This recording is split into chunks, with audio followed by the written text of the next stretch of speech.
It isn't just about making charging faster, it's about making EV charging feel more predictable and more convenient.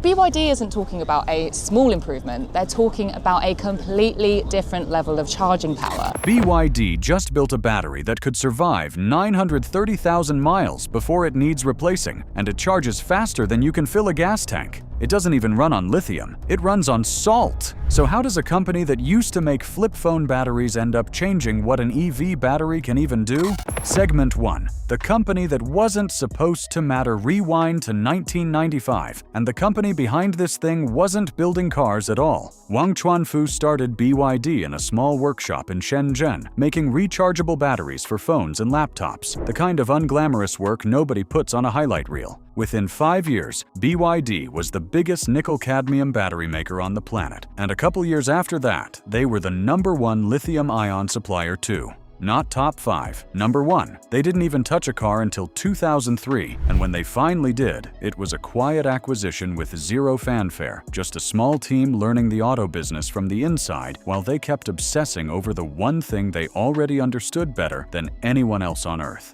energy storage. That obsession is exactly why this new announcement isn't some lucky lab discovery. It's the payoff of 30 years spent treating the battery as the actual product and the car as just the shell built around it. But knowing the backstory still doesn't explain how you get from making phone batteries to a number this extreme. So let's actually get into it. Segment 2. The number nobody believes at first. Most EV batteries on the road right now are rated for somewhere between 1,000 and 1,500 full charge cycles before they start noticeably losing capacity. Run the math on an average car getting around 200 miles per charge, and you land close to 200,000 miles before things start to fade. That's already solid. It's roughly what you'd expect from a well-built gas engine before something starts going wrong. BYD's new sodium-based pack blows straight past that. Run the same math using their new cycle life numbers, and you land north of 900,000 miles. That's not a rounded-up marketing number pulled from a slide deck somewhere. It's the kind of figure that makes engineers at other companies quietly pull up a calculator to double-check it themselves.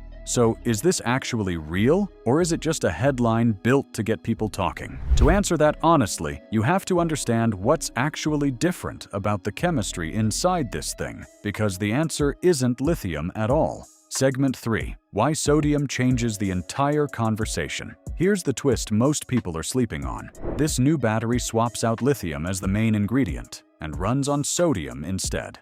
Sodium is genuinely one of the most abundant materials on the planet. It's sitting in seawater, packed into salt flats, basically everywhere you look, which matters way more than it sounds like on paper. Lithium mining is expensive, politically messy, and concentrated in a tiny handful of countries that can basically set the price whenever they feel like it. Cobalt mining drags its own list of ethical problems that most manufacturers would rather nobody bring up on camera. Sodium sidesteps almost all of it. It's cheaper to source, simpler to process, and there's no fragile supply chain controlled by a handful of mines halfway across the world. On top of that, sodium-ion cells hold on to their performance in freezing weather way better than lithium ever has, staying strong at temperatures that would leave a typical EV struggling to even accept a charge. So think about what that combination actually means in real life. A battery that's cheaper to build, doesn't depend on a fragile mining pipeline, holds up in brutal cold, and might last most of 1,000,000 miles. That's the pitch. But does BYD actually have the engineering track record to back a claim this big?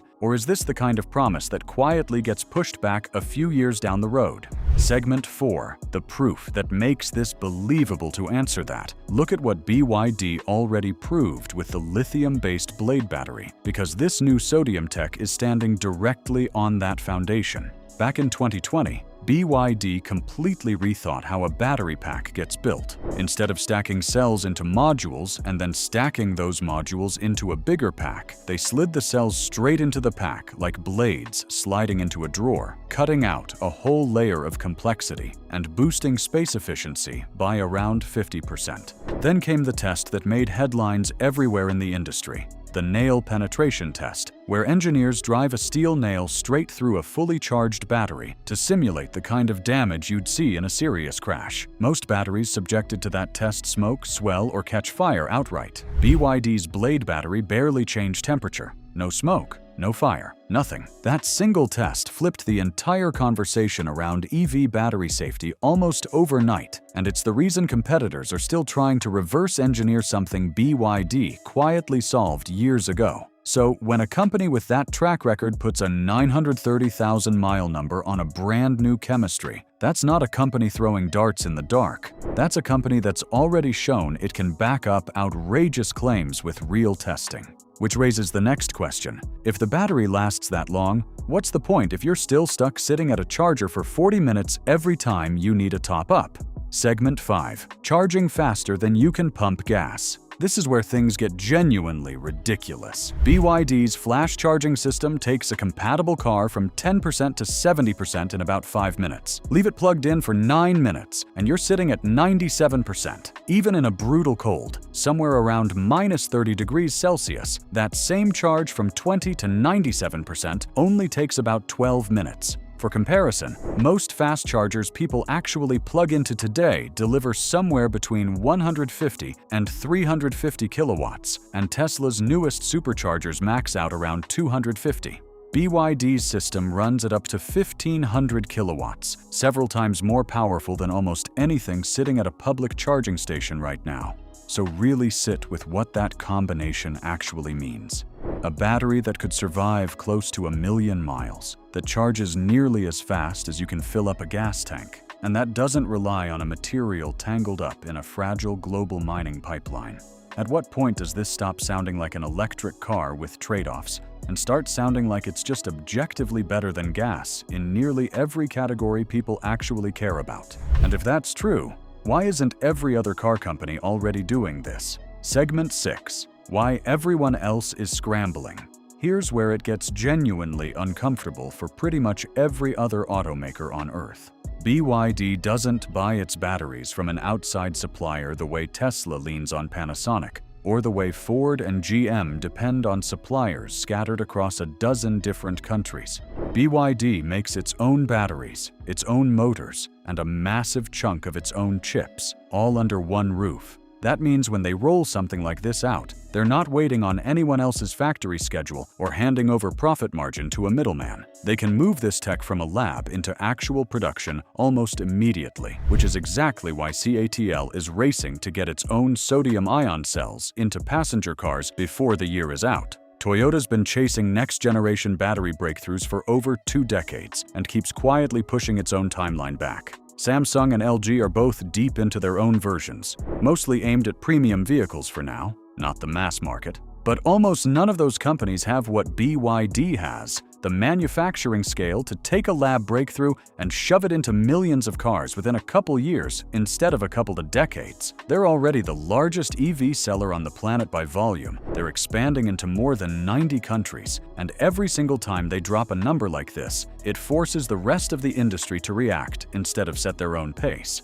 So what happens to a car market where the new baseline expectation becomes a battery that might genuinely outlive the vehicle it's sitting in? Segment 7. The part that actually matters. If you're the kind of person waiting for EV prices, range anxiety, and battery lifespan to finally make sense at the same time, BYD just handed the rest of the industry a pretty uncomfortable homework assignment. Whether every one of these lab numbers holds up perfectly, once millions of regular drivers are putting real miles on real roads instead of engineers running controlled tests, that's still something worth watching closely over the next couple years. But one thing's already clear. The company that started out building batteries for flip phones back in 1995 just put a number on the table that might make the entire idea of battery degradation feel outdated.